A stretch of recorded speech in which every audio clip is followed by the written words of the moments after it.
Yes, तो chemical kinetics का introduction हम लोग ले चुके हैं। ठीक है, हम लोग इस चैप्टर में करने वाले क्या हैं, तीन important part, mechanism of chemical reaction, factor affecting और रेट ऑफ केमिकल रिएक्शन हम लोग पढ़ने वाले हैं।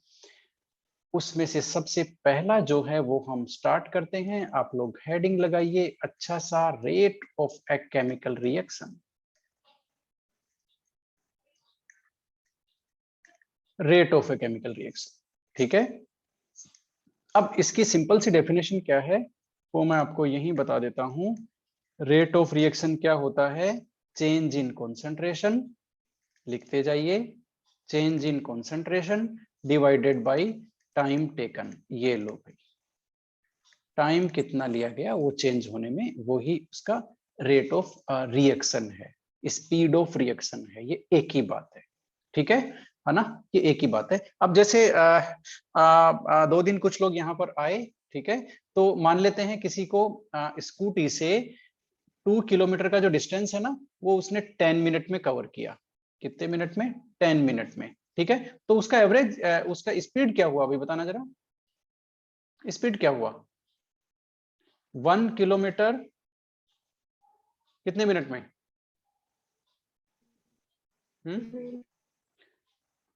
नहीं, 5 मिनट। हाँ नहीं, हाँ हाँ, यस यस यस, हाँ यस, यू आर राइट। इसको इस तरह से लिखेंगे 0.2 किलोमीटर पर मिनट, यही तो हुआ ना स्पीड। बात समझ में आई कि नहीं आई? ठीक है, यस सर। हाँ, तो यही हुआ स्पीड। ये तो जो जो स्टूडेंट यहाँ पर आया उसका स्पीड है। अब आप जानते हो ये जो स्पीड है ना, ये स्पीड कांस्टेंट तो नहीं है ना। वो घर से उसने उतनी स्पीड पे गाड़ी शुरू की और इतनी पे लाके यहाँ खत्म, ऐसा तो नहीं है ना। बीच में ब्रेकर भी आया है, रोड खाली मिली है तो तेज भी चलाया है, ट्रैफिक आया है तो बिल्कुल धीरे भी की है, जरूरत पड़ गई तो बंद भी कर दी है। ठीक है, वो सारा काम है। तो ये जो स्पीड फाइनली जो निकल के आ रही है ये एक्चुअल में एवरेज स्पीड है। ये एवरेज स्पीड है, आप ध्यान रखना इस कॉन्सेप्ट को, एवरेज वाले को। ये जो मैंने आपको समझाया है ये एवरेज स्पीड है, कि वो पूरे ड्यूरेशन में उसकी क्या स्पीड थी, जो 10 मिनट ड्यूरेशन था ना उसमें एवरेज स्पीड है ये। तो आपका ये हमने स्पीड कैसे निकाला, देखो आपका डिस्टेंस कवर्ड कितना है 2 किलोमीटर, ठीक है, और टाइम टेकन कितना है 10 मिनट। ओके, तो ये आ गया 0.2 किलोमीटर पर मिनट हो गया। तो ये ही ऐसे ही सेम इसी पैटर्न में रेट ऑफ रिएक्शन निकालते हैं, है ना। डिस्टेंस कवर्ड की जगह हमने क्या लिया है, change in concentration, time taken की जगह वो तो टाइम टेकन ही रहेगा। ठीक है, तो ये डेफिनेशन है, ये सिंपल सा फॉर्मूला है, आप इसको देख सकते हैं, change in concentration divided by time taken. Okay, अब इसको अप्लाई करते हैं। अब चेंज इन कॉन्सेंट्रेशन बोल के आप कहोगे सर रिएक्टेंट की कॉन्सेंट्रेशन में चेंज या प्रोडक्ट की में? बात समझ में आई आपको, रिएक्टेंट की कॉन्सेंट्रेशन में चेंज या प्रोडक्ट की में? और दूसरी बात, मान लेते हैं रिएक्टेंट 2 है तो कौन से रिएक्टेंट की कॉन्सेंट्रेशन में चेंज, और प्रोडक्ट मान लेते हैं 5 है तो कौन से प्रोडक्ट की कॉन्सेंट्रेशन में चेंज? बात समझ में आई आपको? ये 2-3 कॉन्सेप्ट हैं कि रिएक्टेंट भी ले सकते हैं और प्रोडक्ट भी ले सकते हैं, या फिर कोई भी प्रोडक्ट ले सकते हैं या कोई भी रिएक्टेंट ले सकते हैं। 2 पॉइंट है यहाँ पर, ठीक है। तो आप इसकी डेफिनेशन लिख लीजिए, आपको ये क्लियर हो जाएगा। राइट दिस डेफिनेशन, डेफिनेशन लिख लीजिए, मैं फटाफट बोल देता हूं। Rate of a reaction is the change in concentration. Rate of a reaction, rate of a reaction is the change in the concentration, is the change in concentration. Rate of a reaction is the change in concentration of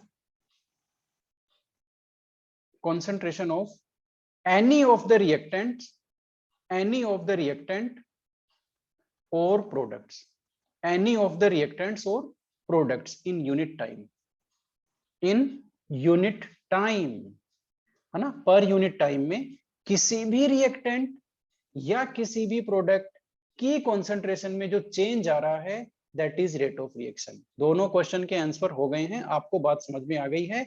rate of reaction can be defined with respect to reactant और, बताना जरा, product. दोनों के case में define कर सकते हैं। और प्रोडक्ट भी यदि एक से ज्यादा है तो एनी ऑफ द प्रोडक्ट, और रिएक्टेंट यदि एक से ज्यादा है तो एनी ऑफ द रिएक्टेंट। बात समझ में आई? ये आपको डेफिनेशन के जो एलिमेंट थे वो मैंने क्लियर कर दिए हैं, ये कंप्लीट डेफिनेशन हो गई है। ठीक है, अब हम चलते हैं किस तरह से इसका ये जो फॉर्मूला है हमारा, change in concentration divided by time taken, ठीक है, इसको किस तरह से हम प्रोसीड कराते हैं। इस चैप्टर में एक जनरल रिएक्शन है भाई, एक जनरल रिएक्शन है, वो है हमारी reactant converted to product, R2P, ठीक है, ये हमारी एक जनरल रिएक्शन है। ये जो रिएक्शन है R2P, ये हम लोग कई बार लेंगे, ये जनरल रिएक्शन है, ठीक है। अब हम देखते हैं रेट ऑफ रिएक्शन कैसे लिखेंगे, रिएक्टेंट के टर्म में कैसे लिखते हैं, प्रोडक्ट के टर्म में कैसे लिखते हैं, ठीक है। इसके लिए एक ग्राफ आपको मैं बता रहा हूं, ये आपके, इसको भी हम कई बार यूज लेंगे, इस ग्राफ को भी, ठीक है। ये तो है आपका टाइम और ये है आपका कॉन्सेंट्रेशन, ठीक है, बात समझ में आ गई। ओके, यहाँ है 0 टाइम।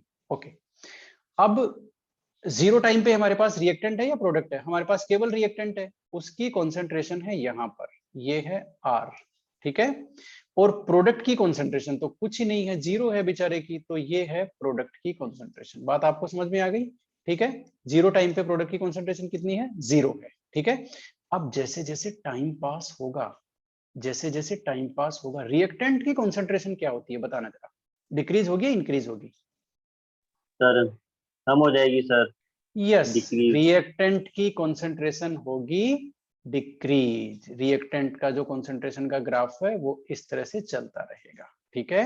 प्रोडक्ट की जैसे जैसे रिएक्टेंट की कॉन्सेंट्रेशन कम होगी, साइमल्टेनियसली प्रोडक्ट की कॉन्सेंट्रेशन इंक्रीज होती चली जाएगी, और उसका ग्राफ आप देख रहे हो कैसे बनेगा, ठीक है। ये लो, ये भी इस तरह से चलता रहेगा।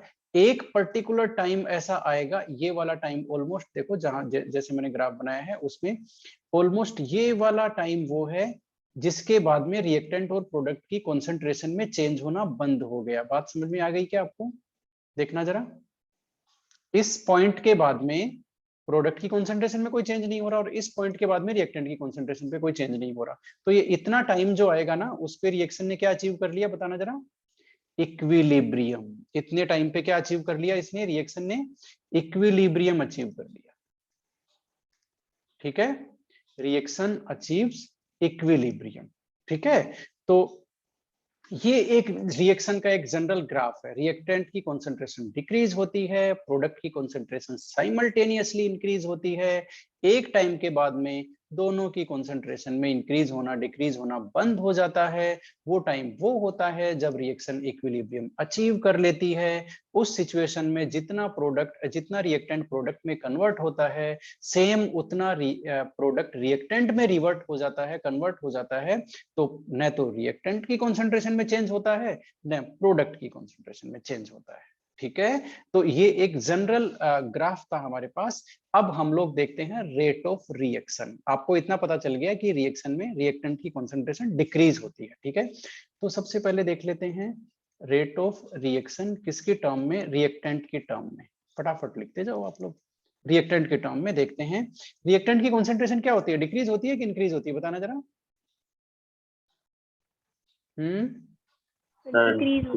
Yes, decrease in concentration of reactant, ठीक है, डिवाइडेड बाय टाइम टेकन। बात सही है, सही है ना ये बात। रिएक्टेंट के टर्म में लिखेंगे तो हमें डिक्रीज इन कॉन्सेंट्रेशन लिखनी पड़ेगी, वहां decrease in concentration of reactant time taken, ठीक है। चेंज इन कॉन्सेंट्रेशन या डिक्रीज इन कॉन्सेंट्रेशन हो गया। अब ये इसको जो हमारी रिएक्शन थी ना R2P, उसमें कैसे दिखा सकते हैं हम इसको, ठीक है। उसमें उसके लिए इक्वेशन कैसे सेटल कर सकते हैं, बहुत सिंपल सी बात है। यस, डिक्रीज, यस, कैसे लिख सकते हैं इसको, देख लो जरा। आपका rate of reaction is equal to negative, reactant के टर्म में जब भी लिखते हैं निगेटिव लगता है, ध्यान रखना इस चीज को, very very important point. Always when you are going to write the rate of reaction in terms of reactants, you will place the sign negative. You will place the sign negative before the formula. Yes, this is the change in concentration of reactant. Okay, sir एक बात पूछनी थी। एक minute रुको, हमने minus ये हो गया माइनस, हाँ मैं बताऊंगा अभी, ठीक है। ये हमने माइनस साइन का सिग्निफिकेंस क्या है, ये हमारा 1 मार्क्स क्वेश्चन है, ठीक है, उसको हम लेने वाले हैं अभी। आप लोग अभी इतना देखिए, रिएक्टेंट के टर्म में लिख रहे हैं तो आपको माइनस साइन ऐड करना पड़ेगा। और ये आपका डेल्टा आर और डेल्टा टी, ये क्या है भाई, ये बहुत सिंपल सी बात है, ये आपका change in concentration of reactant है, ये टाइम टेकन है, ठीक है। तो ये चेंज इन कॉन्सेंट्रेशन ऑफ ये क्या हुआ, ये हुआ आपका R2 माइनस R1, ठीक है, R2 माइनस R1, और ये हो गया आपका T2 minus T1, T2 minus T1, R2 minus R1, ये क्या है, अब समझ लो बात को, अब समझ लो बात को। मान लेते हैं आपके पास बीकर में एक रिएक्शन चल रही है, ठीक है, रिएक्शन चली, रिएक्शन चलते चलते हो गई 5 मिनट, कितनी हो गई बताना जरा, 5 मिनट। 5 मिनट पे आपने सैंपल उसमें से एक निकाला, सैंपल निकाल करके रिएक्टेंट की कॉन्सेंट्रेशन मेजर करी, वो आ गई आपकी R1, ठीक है। ये जो टाइम आपने लिया ये आपका T1 है, T1 पे रिएक्टेंट की कॉन्सेंट्रेशन R1, प्रोडक्ट की कॉन्सेंट्रेशन भी आपने मेजर करी, ठीक है, कि इस सैंपल में प्रोडक्ट कितना हो गया, उसकी कॉन्सेंट्रेशन आई आपकी P1, बात समझ में आ गई। अब आपने 5 मिनट आप रुक गए, गैप ले लिया आपने, ठीक है, या जितनी देर में आपने ये एक्सपेरिमेंट किए ना उतनी देर में उसमें 5 या 7 मिनट लग गए, ठीक है। तो मान लेते हैं 7 मिनट के गैप से आपने 12 मिनट पे आपने फिर एक सैंपल लिया, सैंपल में आपने रिएक्टेंट की कॉन्सेंट्रेशन प्रेडिक्ट करी, उस सैंपल में वो है आपकी R2, और ये है प्रोडक्ट की कॉन्सेंट्रेशन आपकी P2, और ये जो टाइम है सेकंड टाइम, इसको बोलेंगे T2। समझ में आया कि नहीं आया आपको, आगे चलूं, बताना जरा। Yes sir. अब सुन लो जरा, अब सुन लो, यस, ये जो कॉन्सेंट्रेशन है ये आपकी इनिशियल कॉन्सेंट्रेशन है, हमेशा ध्यान रखना, ये जो कॉन्सेंट्रेशन है ये आपकी फाइनल कॉन्सेंट्रेशन है। इस चैप्टर में हम इसी तरह से चलेंगे, जो फर्स्ट में रिकॉर्ड हुई है, फर्स्ट में 5 मिनट पे ये आपका इनिशियल कॉन्सेंट्रेशन, ये आपकी फाइनल कॉन्सेंट्रेशन, इनिशियल रीडिंग हो गई ना, ये इनिशियल रीडिंग हो गई, ये आपकी फाइनल रीडिंग हो गई। आप जब भी डिफरेंस निकालेंगे, सुन लो भाई, इस पूरे चैप्टर के लिए है ये, आप जब भी डिफरेंस निकालेंगे हमेशा फाइनल माइनस इनिशियल करेंगे, final concentration minus initial concentration, final time minus initial time, ठीक है, फाइनल माइनस इनिशियल करेंगे आप। अब आप फाइनल माइनस इनिशियल करेंगे तो फाइनल कॉन्सेंट्रेशन क्या है रिएक्टेंट के टर्म में, R2, ठीक है, और उसके टर्म में क्या है, प्रोडक्ट के टर्म में सॉरी इनिशियल कॉन्सेंट्रेशन क्या है, R1, तो R2 माइनस R1 क्या हो जाएगा आपका, ये हो जाएगा आपका डेल्टा और स्क्वायर ब्रैकेट में R। अब आप कहोगे सर स्क्वायर ब्रैकेट में R क्या है, तो स्क्वायर ब्रैकेट इंडिकेट करता है मोलर कॉन्सेंट्रेशन को, ये हमने लास्ट इक्वेशन में भी ये बात सीखी थी क्या, बताना जरा, स्क्वायर ब्रैकेट किसको इंडिकेट करता है, बताना जरा, मोलर कॉन्सेंट्रेशन को, ठीक है। तो रेट ऑफ रिएक्शन रिएक्टेंट की टर्म में क्या हो गया, या तो आप ऐसे लिख दो जिसको मैंने भी किया है गोला, या आप ऐसे लिख दो, ठीक है। अच्छा माइनस साइन इसमें भी रहेगा भाई, ये देखो मैं भूल गया ना, आप मत भूलना, रिएक्टेंट की टर्म में आप जब भी लिखते हैं माइनस साइन आपको सबसे पहले लिखना है, ठीक है, ओके। या आप ऐसे लिख दो, हम लोग हमेशा ऐसे लिखेंगे, इसी के साथ चलेंगे। ये आया कहां से, ये इसका रिजल्ट है, ठीक है। आप R2 माइनस R1 करेंगे तो डेल R आ जाएगा ना, ठीक है, डेल T आ जाएगा। देखो T2 माइनस T1 यानी कि फाइनल में से इनिशियल माइनस किया हमने, हमेशा ध्यान रखना फाइनल माइनस इनिशियल, ठीक है, ये पूरे चैप्टर में चलेगा, ओके। अब माइनस साइन की तो मैं बात करूंगा ही, माइनस साइन यहाँ पर क्या इंडिकेट करता है, लिख लो जरा, रिएक्टेंट की कॉन्सेंट्रेशन क्या हो रही है भाई, डिक्रीज हो रही है ना, तो लिख लो negative sign indicates, negative sign indicates decrease in concentration, negative sign indicates decrease in concentration of reactant, ठीक है, रिएक्टेंट की कॉन्सेंट्रेशन में क्या हो रहा है, डिक्रीज हो रहा है, ये कौन बता रहा है, नेगेटिव साइन। समझ में आया आपको। अब नेगेटिव साइन का दूसरा क्या मतलब है वो हम बात करेंगे बाद में, ठीक है, वो बात हम बाद में करेंगे। चलो ये बात हम यहीं पे कर लेते हैं, अभी तो रिएक्टेंट की हम बात कर रहे हैं ना, तो ये बात हम यहीं पे कर लेते हैं। आप लोग हेडिंग लगाएंगे सिग्निफिकेंस, हेडिंग लगाएंगे सिग्निफिकेंस ऑफ नेगेटिव साइन। अब नेगेटिव साइन का सिग्निफिकेंस क्या हुआ, अब आपको आएगा समझ में, ठीक है, और वो क्या है जरा देख लो। एक चीज आप मुझे बताना, यस R1 और R2 में से कम कौन है और ज्यादा कौन है वो बता दो। R1 और R2 में से कम कौन? R2 कम है सर। सर R2 R2 कम है, कम R1 है। ज्यादा है। यस यस यस यस, तो मान लेते हैं R1 की वैल्यू हम ले लेते हैं 5 मोल, है ना? ठीक है, तो R2 की सपोज हम लोग ले लेते हैं 3 मोल, और हमारा फॉर्मूला है 3 मोल पर लीटर, कॉन्सेंट्रेशन है ना ये, है ना, कॉन्सेंट्रेशन है ये, तो हम better to write capital M, ये अपने आप को मोल पर लीटर में हो गया। ठीक है, ये लो कैपिटल एम मोल पर लीटर। ओके, तो ये हो गया। अब आप R2 माइनस, अब डिफॉल्ट फॉर्मूला है R2 minus R2 minus R1, ये क्या हो जाएगा? 3 माइनस 5 इज इक्वल टू -2। आया कि नहीं आया नेगेटिव, बताना जरा, आया कि नहीं आया, बताओ जरा, आएगा ना? समझ में यस आया कि सर। नहीं आया? अब यदि आप रेट ऑफ रिएक्शन लिखते हैं, देखना जरा, रेट ऑफ रिएक्शन, और नेगेटिव साइन की मैंने जगह छोड़ दी, आप भी जगह छोड़ देना। यहाँ पर डेल्टा आर, डेल्टा आर मान लेते हैं, मैंने नेगेटिव नहीं लगाया, नेगेटिव नहीं लगाया तो डेल्टा आर की वैल्यू क्या आएगी? -2 डिवाइडेड बाई डेल्टा 2, यही आएगी ना? बताना जरा, यही आएगी ना? ठीक है, और फाइनल आंसर आपका नेगेटिव में आएगा कि नहीं आएगा, बताओ? रेट ऑफ रिएक्शन नेगेटिव में आएगा कि नहीं आएगा, बताओ जरा। ओके, अब यस मुझे एक सर। चीज, अब यहाँ मैं कॉन्सेप्ट बता रहा हूं आपको, वो ध्यान से सुनना। रेट ऑफ रिएक्शन कभी नेगेटिव नहीं होता, या तो रेट ऑफ रिएक्शन 0 हो सकता है, यानी कि या तो रिएक्शन हो रही है या नहीं हो रही, वो नेगेटिव तो नहीं हो सकता ना, बताओ जरा, है ना? तो कॉन्सेप्ट क्या है? Rate of reaction is a positive quantity, ये आप लिख लो इस सेंटेंस को। रेट ऑफ रिएक्शन क्या है? Is always a positive quantity, ये पॉजिटिव वैल्यू होती है रेट ऑफ रिएक्शन, ये नेगेटिव नहीं हो सकती कभी। तो यहाँ पर ये आपने लिख लिया है, तो स्क्रीन पे देखो कि यहाँ पर आप यदि negative sign, additional negative sign place नहीं करेंगे तो आपका रेट ऑफ रिएक्शन की वैल्यू आएगी नेगेटिव में, जो कि गलत है। Conceptually it should not happen, it should not happen, it is wrong conceptually. तो इसके लिए हमने क्या किया भाई, अब देखो मैं क्या करने जा रहा हूं, ये मैंने यहाँ पर एक्स्ट्रा नेगेटिव साइन लगा दिया, यहाँ भी मैंने एक्स्ट्रा नेगेटिव साइन लगा दिया, और अब जो रिजल्ट आएगा वो पॉजिटिव आएगा। बात सही है क्या? समझ में आया कि नहीं आया? बताओ जरा, एक्स्ट्रा साइन क्यों लगा, अब समझ में आ गया? हमें एक यस सर। क्वेश्चन आया था हमारे पास कि ओके भाई, ये तो बात हम बाद में करेंगे। ओके, हाँ, ये अब समझ लो, फाइनल बता रहा हूं मैं।